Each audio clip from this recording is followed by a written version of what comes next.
नमस्कार, स्वागत है आपका। आप देख रहे हैं द न्यूज। मैं रानी गुप्ता आपके साथ। बड़ी खबर सामने आ रही है पश्चिम बंगाल से। आपको बता दें कि अब महाराष्ट्र की तर्ज की तरह अब पश्चिम बंगाल में भी सियासी घमासान का सिलसिला जारी हो चुका है। दरअसल टीएमसी एमएलए मुकुल रॉय जो है वो लापता है और कहा जा रहा है कि वो अपनी दिल्ली की यात्रा में गए हैं। इस बीच लगातार टीएमसी पार्टी में खलबली मची हुई है, जहां सुबह से ही महाराष्ट्र को लेकर के सियासी पारा चढ़ा हुआ है। तो इस बीच पश्चिम बंगाल से भी यह बड़ी खबर सामने आ रही है। जी हां, आपको बता दें, दरअसल टीएमसी से एमएलए है मुकुल रॉय और इनके बेटे का कहना है कि मुकुल रॉय कल से ही लापता है, उनकी कोई खबर नहीं मिल रही है।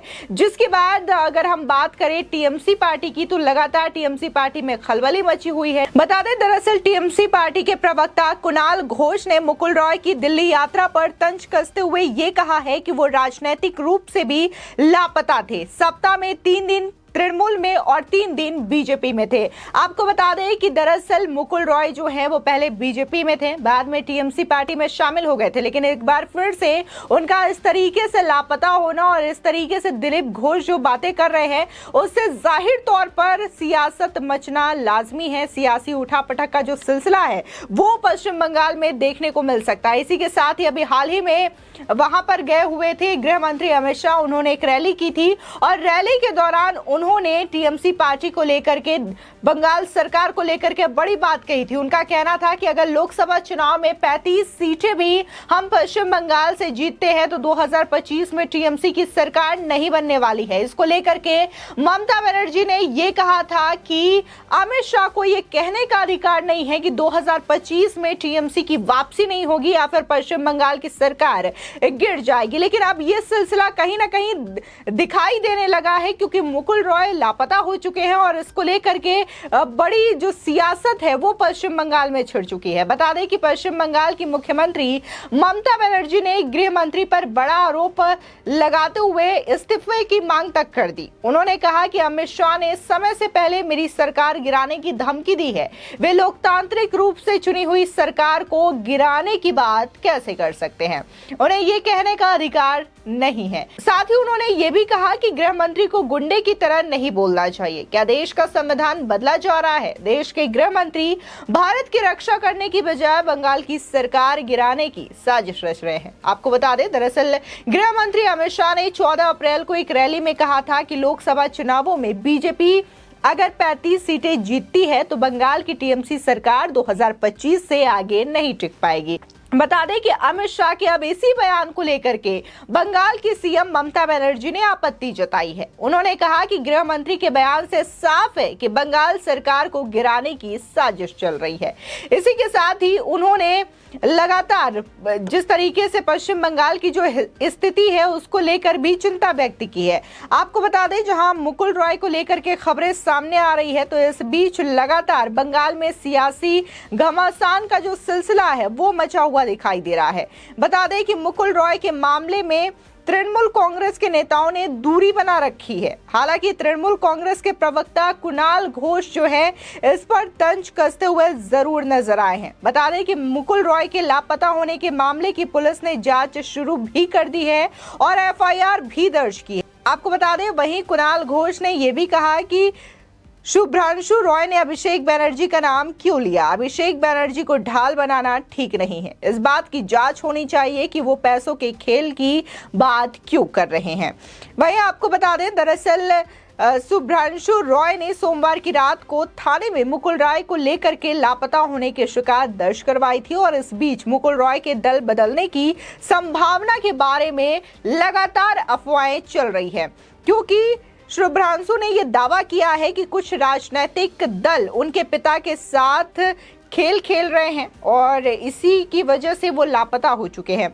बता दें, अब इसको लेकर के लगातार जो चीजें हैं वो दिखाई दे रही है और इस बात को लेकर के कहा जा रहा है कि बंगाल में कोई बड़ा खेला हो सकता है। आने वाले समय में बंगाल में कुछ बड़ा होने वाला है, क्योंकि जिस तरीके से ममता बनर्जी जो है ये कह रही हैं, आरोप लगा रही हैं कि गृह मंत्री अमित शाह ने उनकी सरकार को गिराने की साजिश पहुंची है और इस बीच मुकुल रॉय का इस तरीके से लापता होना बड़ा सवाल अपने आप में खड़ा करता है। बता दें कि अभी हाल ही में देखने को मिला कि सीबीआई ने पश्चिम बंगाल की सीएम ममता बनर्जी के भतीजे और तृणमूल नेता अभिषेक बनर्जी को करोड़ों रुपए के पशु तस्करी घोटाले में पूछताछ के लिए बुलाया।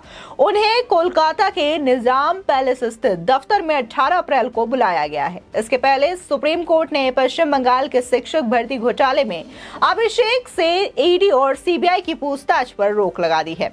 बता दें इसी के साथ ही पश्चिम बंगाल इस समय शिक्षक भर्ती घोटाले से जूझ रहा है। इस बीच खबर है कि दक्षिण 24 परगना के भांगड़ इलाके में एक बड़े मैदान में कुछ सरकारी दस्तावेजों को रहस्यमयी तरीके से जलाने की घटना सामने आई है। आपको बता दें कि जमीन पर बिखरे बड़े बड़े दस्तावेजों में लगी आग से अचानक लपटें उठती हुई दिखाई गई। घटना की सूचना मिलते ही जांच के लिए सीबीआई और ईडी के अधिकारी घटनास्थल पर भी पहुंच गए। आपको बता दें दरअसल सीबीआई और ईडी दोनों एजेंसियां वर्तमान में एसएससी नौकरी घोटाले से संबंधित विभिन्न मामलों की जांच कर रही है। हालांकि यह स्पष्ट नहीं हो पाया है कि यह दस्तावेज इसी से संबंधित है या नहीं। फिलहाल सीबीआई और ईडी के अधिकारी इस बात की जांच कर रहे हैं। बता दें दरअसल ये जो घटना है वो देर रात की बताई जा रही है। सीबीआई अधिकारी इस बात की जांच भी कर रहे हैं कि जितने दस्तावेज जलाए गए हैं क्या उसमें उपरोक्त भ्रष्टाचारों का कोई सुराग नहीं है। आपको बता दें कि इस वीडियो को लेकर के बीजेपी आईटी हेड के अमित मालवीय ने भी ट्वीट किया है और इस वीडियो को लेकर के ममता सरकार पर तंज कसा है। मौके पर पहुंचे अधिकारियों ने आग बुझाने और आधे जले दस्तावेजों को रिकवर करने की कोशिश की है। कई दस्तावेज अधजली अवस्था में बरामद किए गए हैं। वहीं प्राप्त जानकारी के मुताबिक जलाए गए दस्तावेज 2008 से लेकर के 2010 के हैं। फिलहाल दस्तावेज किस चीज के हैं इस पर रहस्य बना हुआ है। सवाल ये भी उठ रहा है कि क्या किसी भ्रष्टाचार को छिपाने की यहाँ पर कोशिश की जा रही थी, जिसकी वजह से इन तमाम दस्तावेजों को यहाँ पर रात के अंधेरे में जलाया जा रहा है। फिलहाल ईडी और सीबीआई की टीम यहां पर पहुंची है और जो जले तमाम डॉक्यूमेंट्स है उसको रिकवर करके ये जांचने की कोशिश की जा रही है कि आखिर ये डॉक्यूमेंट जो हैं वो किस चीज से संबंधित रहे हैं। फिलहाल ममता बनर्जी के लिए लगातार जो परेशानियां हैं वो कम होने का नाम नहीं ले रही है। टीएमसी में खलबली मचती हुई दिखाई दे रही है। जहां दूसरे राज्यों को लेकर के ममता बनर्जी अब तक बोलती नजर आ रही थी, टिप्पणी करती हुई नजर आ रही थी, तो अब उनके ही पश्चिम बंगाल में इस तरीके की स्थिति उत्पन्न हुआ है। और न सिर्फ राज्य की बात करें बल्कि पार्टी में भी भगदड़ की जो स्थिति है वो साफ तौर से दिखाई दे रही है। क्योंकि अगर मुकुल रॉय की बात करें तो यहाँ पर उनका रोल बहुत ही मायने रखता है। मुकुल रॉय दरअसल बीजेपी से ही नेता रहे हैं, जिसके बाद उन्होंने टीएमसी पार्टी ज्वाइन कर ली थी। लेकिन एक बार फिर से अब मुकुल रॉय को लेकर बहुत सारे जो राजनीतिक विशेषज्ञ हैं वो ये अटकलें लगा रहे हैं कि हो ना हो मुकुल रॉय जो हैं वो बीजेपी में शामिल हो सकते हैं। और अगर ऐसा होता है तो इससे टीएमसी पार्टी को बहुत बड़ा झटका लगने वाला है। फिलहाल इस खबर को लेकर के आपकी क्या राय है हमारे कमेंट सेक्शन में जरूर बताएं। आगे की और भी अपडेट के लिए चैनल को सब्सक्राइब करना ना भूलें।